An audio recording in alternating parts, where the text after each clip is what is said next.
ఈ రోజు మన ట్రిప్ వచ్చేసి కాకినాడ అయితే వచ్చిందండి. మనం అయితే మార్నింగ్ బయలుదేరి వెళ్ళిపోతున్నాము. ఎందుకంటే ల్యాబ్కి అయితే వెళ్ళాలన్నారండి వాండర్ గారు. అందు గురించి మనం మార్నింగ్ తెల్లగా 4 గంటలు వేసి అయితే వెళ్ళిపోతున్నామండి. మనకైతే సాయంత్రం 3:30కి అయితే రిపోర్ట్ అయితే వచ్చిందండి. వాండర్ గారు అయితే కనుక డ్రమ్లు కడిగేసుకుని వాటర్ అయితే పట్టేసుకోమన్నారు. మనైతే వాటర్ పట్టేసుకుని బండి అయితే పాయింట్లు అయితే పెట్టేసామండి. ఈయనైతే కనుక మా వాండర్ గారు అండి. ఆ పక్కన నుంచి అయినా రెండో వాండర్ గారు అండి. ఇక మనకి లోడింగ్ అయితే స్టార్ట్ అయిపోతుంది. మనకి ఎప్పుడులాగానే ఫస్ట్ స్పూన్ అయితే కౌంటింగ్ కోసం అనేది ఒక స్పూన్ అవుతారు కాబట్టి ఒక స్పూన్ అయితే వేస్తున్నారు. మీకు అనిపిస్తుంది కదా. ఇదైతే కనుక మిషన్ ద్వారా అయితే కౌంటింగ్ చేస్తారు. కొత్త వాళ్ళు చూసే వాళ్ళకి అయితే చెప్తున్నానండి. ఇదైతే ఒక డొక్కు నీళ్ళైతే వేస్తారండి. నీళ్ళేసి స్పూన్తో అయితే మీకు కనిపిస్తుంది కదా, దాంతో అయితే దేవి ఈ పక్క దాంట్లో అయితే వేస్తారండి. అంటే ఇది ఆ నీళ్ళు ఉంటేనే సరిగ్గా కౌంటింగ్ అయితే తీసుకుంటుందండి. లేకపోతే కౌంటింగ్ కొద్దిగా తేడా అయితే చూపిస్తుందండి.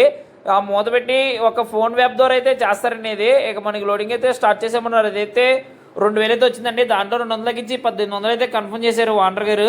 ఇక సరేనని వాండర్ గారు కూడా ఓకే అన్నారండి. ఇక స్టార్ట్ అయిపోతుంది. మనకు లోడింగ్ వచ్చేసి మొత్తం 7 లక్షల లోడింగ్ అండి. 5 డ్రమ్లు కలిపి మీకు అనిపిస్తున్నాయి కదా. ఒకరి తర్వాత ఒకరు బకెట్లు అయితే అందుకుని అలాగా మన డ్రమ్లో అయితే వేస్తారండి. ఇదైతే మనకు అన్లోడ్ పాయింట్ వచ్చేసి మన శ్రీపర్ దగ్గర అయితే అన్లోడ్ పాయింట్ అండి. లోడింగ్ అయిపోయిన తర్వాత మనం అయితే అన్లోడ్ పాయింట్లోకి బయలుదేరి వెళ్ళిపోతున్నామండి. మీకు కనుక 5 డ్రమ్ల వెహికల్ కావాలంటే కనుక కింద నా కాంటాక్ట్ నెంబర్ అయితే పెడతాను. నాకైతే కాల్ చేయండి. కామెంట్